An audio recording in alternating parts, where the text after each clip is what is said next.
All right, guys, this is Crazy Kev here, and I'm here with Paige Wilcox. Paige, how we doing? I am doing well. How are you, Kevin? I'm doing good. Thank you so much for asking. And Paige, I mean, you're coming off a very huge win with CFFC. I mean, talk us a little bit more about that big win, and what's maybe next for you here. I'm definitely really excited about the win. It was great to start on a finish pretty early on in my pro career. Really just stuck to the game plan. What's next is we have something lined up for March 27th. Really excited for that fight. More news to come on that soon. Nice. No, I definitely think March 27th will be a good date as well. And now, when it comes to your last fight, I mean, you were facing a very skilled opponent. I mean, what did it kind of mean to you to get like a big win over such a big name for your pro debut? For me, it was the same as always. We fought on 247 at similar time frame, so I was aware of her. Overall, it was something, just another fight camp, stick to the game plan. But to be able to win by a submission was definitely a statement to make, and super happy about that. I've been working extremely on jujitsu, focusing on that over the last 2 years, and I think that win shows it.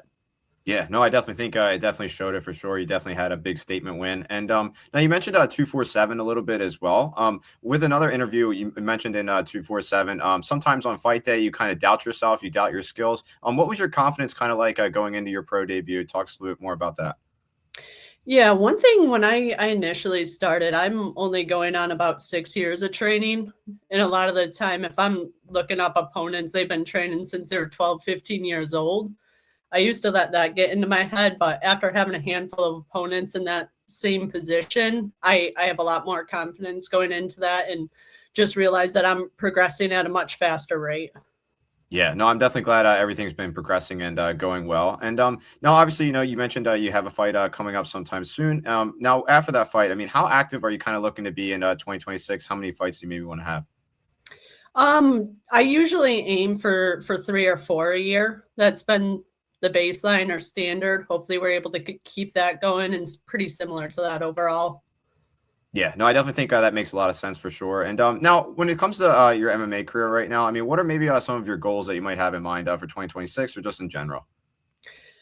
I would really love to be able to remain undefeated throughout 2026. So that's big goal there. I think continuing to focus on jujitsu and then putting together my striking and jujitsu has been something I've continuously worked on. Have been working a ton in the gym, and I really want that to show over the next few fights that I do have.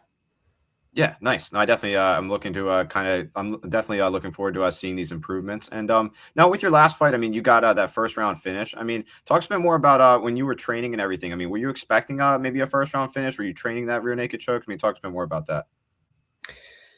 Overall, we knew she's heavy wrestling based. I didn't think that her game plan would be to beat me in striking just because she has the wrestling background. So I was preparing for that. There were a few different finishes I had thought about, went through in my head. Definitely just stuffing, circling the back, and going for the rear naked is something that was drilled and that I used, but not necessarily the main focus or anything. Just worked out well for me. Yeah, no, it definitely worked out well. I'm definitely glad everything went smooth. And now another thing I want to ask you about. I mean, obviously, you've competed a lot on the amateur scene, and then this was your pro debut. What was maybe some of the biggest changes you might have noticed from going amateur to pro?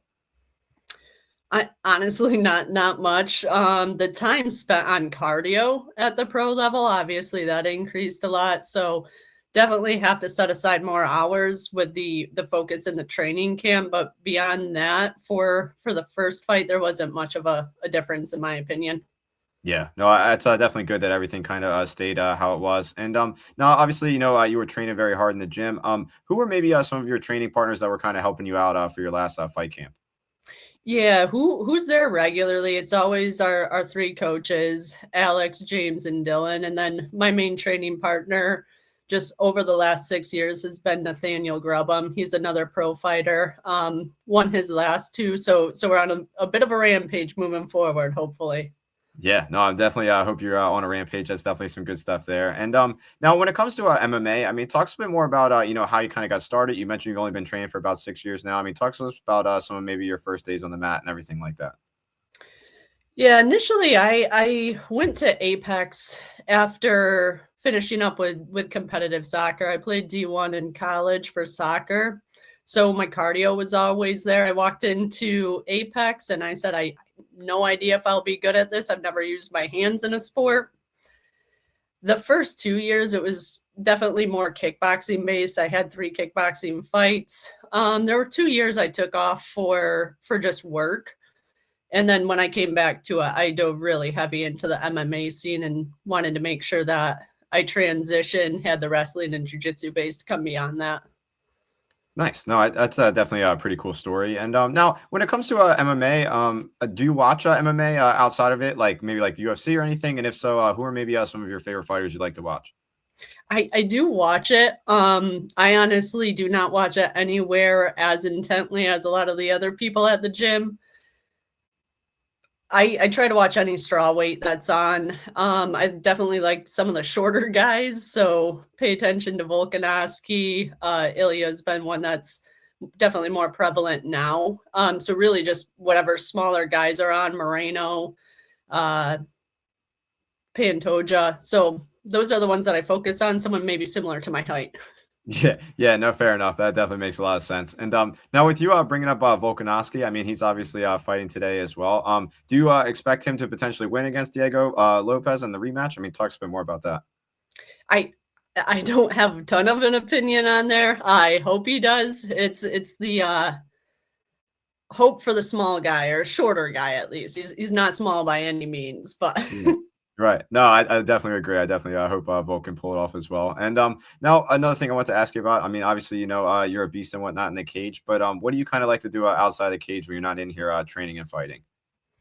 most of the time I'm with my dog. She's very high energy, so we're hiking a lot and on all of the local trails. Most time I'm not at the gym or at work. I'm with her.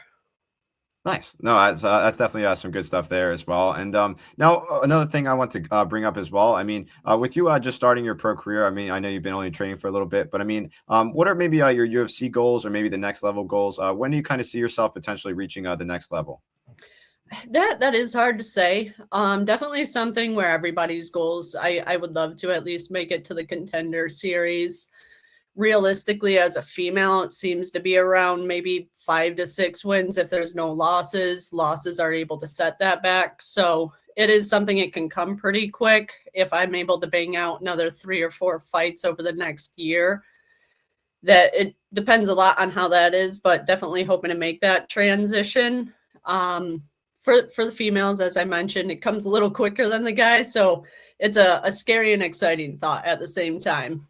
Yeah, no, it's definitely pretty cool to think about as well too. And now with you competing for CFFC, talk a bit more about what it was kind of like to compete for the promotion. How'd you kind of like fighting for those guys? Yeah, I absolutely love CFFC. Everything was extremely streamlined, easy. Everyone was super friendly. It was a great experience, and definitely some of the stuff they do, like the signing paper posters ahead of time, makes you feel a little bit bigger there. So definitely a really cool experience. Location was great. Can't complain by any means.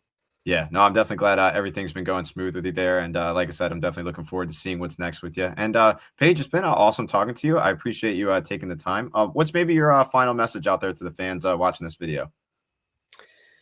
Just keep watching. I hope to make it at the top. I'm definitely from a smaller town, and I'm hoping to make it to the big scenes and get on that contender series. See where we go from there. Yeah, no, I'm definitely looking forward to seeing what's next with you. And again, thank you so much for taking the time and best of luck with your upcoming fight. Thank you for having me, and thank you. Looking forward to the next fight for sure.